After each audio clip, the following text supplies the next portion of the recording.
बेवकूफ़ वाली बात है।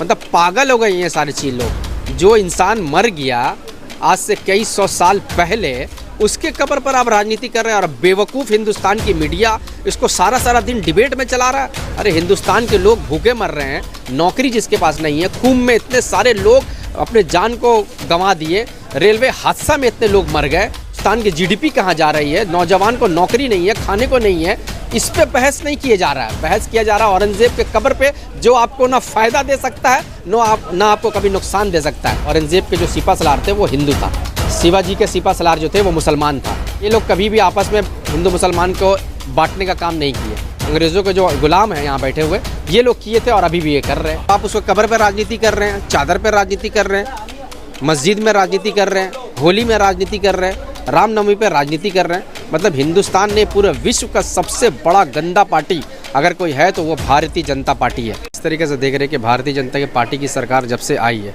तो एक सीएम दूसरे सीएम से रेस में लगा हुआ है। एक तरफ योगी जी रेस में लगे हुए हैं, दूसरी तरफ उसके पीछे पीछे हेमंता बिस्वा शर्मा भाग रहे हैं। कौन बड़ा हिंदू है? अब वो दोनों के पीछे भागते भागते अब देवेंद्र फडणवीस भागने लगे, हम बड़ा हिंदू है। अब इस तरीके का जो ये दंगा कराया गया नागपुर में, ये नागपुर में प्री प्लान ये दंगा कराया गया। औरंगजेब से क्या लेना देना है हिंदुस्तान को? हिंदुस्तान आज एक सोने की चिड़िया जो कहा जाता था वो औरंगजेब के समय में ही कहा जाता था। औरंगजेब जब हिंदुस्तान में हुकूमत करते थे तो हिंदुस्तान का जीडीपी पूरे दुनिया में सबसे बड़ा था। हिंदुस्तान को लूटने वाला जो था वो अंग्रेज़ हुकूमत, जो हिंदुस्तान में 300 साल यहाँ हुकूमत की है और जिसकी ग़ुलामी ये हिंदुस्तान के लोग किए थे, उस ग़ुलामी से आज़ादी दिलाने वाली कांग्रेस पार्टी हिंदू मुसलमान सिख ईसाई मिलकर दिलाए थे। और अभी जो विरोध कर रहे हैं यही दलाली करते थे अंग्रेज़ों का, यही तलवा चाटते थे, इनका तलवा साफ़ करते थे, घोड़े पे बैठाते थे, घोड़ा साफ़ करते थे। घोड़ा साफ़ से करते करते इनकी ज़िंदगी को बचाने वाला हिंदुस्तान में कोई था तो है वो कांग्रेस पार्टी थे। हिंदू मुसलमान सिख ईसाई की एकता थी।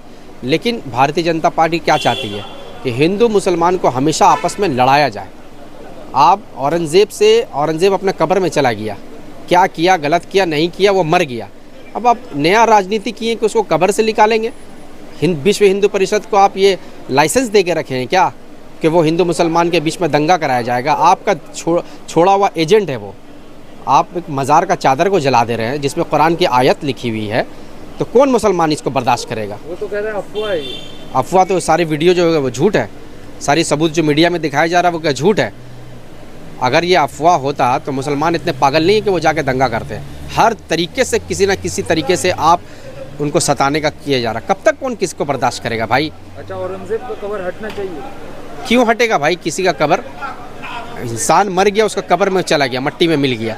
अब आप उसको कब्र पर राजनीति कर रहे हैं, चादर पर राजनीति कर रहे हैं, मस्जिद में राजनीति कर रहे हैं, होली में राजनीति कर रहे हैं, रामनवमी पर राजनीति कर रहे हैं। मतलब हिंदुस्तान ने पूरे विश्व का सबसे बड़ा गंदा पार्टी अगर कोई है तो वो भारतीय जनता पार्टी है। सिर्फ और सिर्फ ये राजनीति की जा रही है क्योंकि सामने में बिहार का इलेक्शन है। किस तरीके से ध्रुवीकरण किया जाए हिंदू मुसलमान का, ये सिर्फ और सिर्फ बिहार राजनीति के आधारित पे किया जा रहा है। तो औरंगजेब का समर्थन करते हैं हिंदुस्तान को औरंगजेब ने बहुत ऊंचा लेकर गया और हिंदुस्तान का जो इन लोगों को मुगलों से शिकायत है, लेकिन इन लोग अंग्रेज के खिलाफ कुछ नहीं बोलते। अंग्रेज का जो बिल्डिंग है, मुगल का जितना बनाया बिल्डिंग, वहाँ सब मंदिर है, कहीं ना कहीं इन लोग को मंदिर नजर आता है। लेकिन अंग्रेज लोग इतना इमारत बनाए हैं, आज तक इन लोग कहीं नहीं बोलते कि वहाँ मंदिर है, तो ये किसी का कब्र उखाड़ने का बात। देखिए, अंग्रेज के तो ये लोग गुलाम रहे ना, अंग्रेज के सामने तो आज भी नहीं बोलते। देखिए ना, डोनाल्ड ट्रंप के सामने मोदी जाके कैसे सरेंडर हो गए थे। आज डोनाल्ड ट्रंप मोदी के सामने बोलता है कि जो इंडिया मेरे ऊपर इतना टैक्स लगाता है उसके ऊपर भी वैसा ही टैक्स किया जाएगा, जो जैसा मेरे साथ व्यवहार किया उसी के साथ व्यवहार किया जाएगा। जब इलीगल इमिग्रेंट्स को अमेरिका से इंडिया भेजा गया तो हाथ और पैर में बेड़ियाँ लगा कर भेजी गई, और वही नेपाल के इमिग्रेंट्स लोग आया तो उसको खुला आज़ाद भेजा गया। तो गुलामी का आज़ाद इनकी तो पुरानी मेंटालिटी है।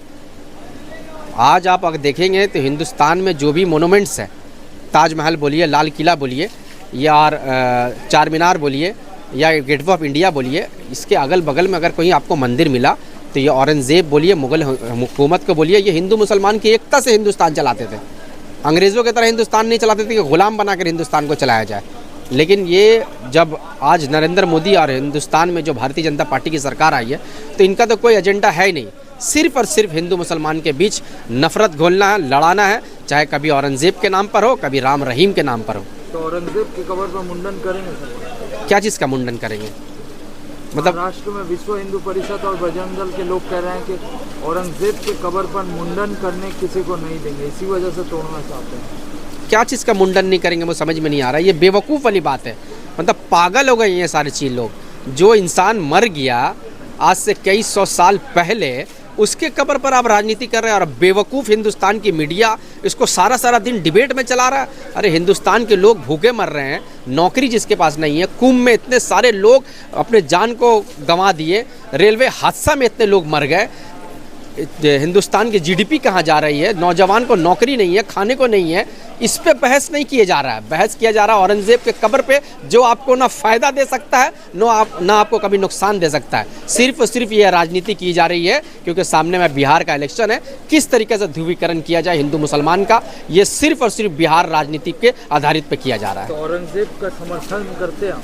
हिंदुस्तान को औरंगजेब ने बहुत ऊँचा लेकर गया और हिंदुस्तान का जो मानते हैं औरंगजेब? बिल्कुल मानते हैं, क्यों नहीं मानेंगे।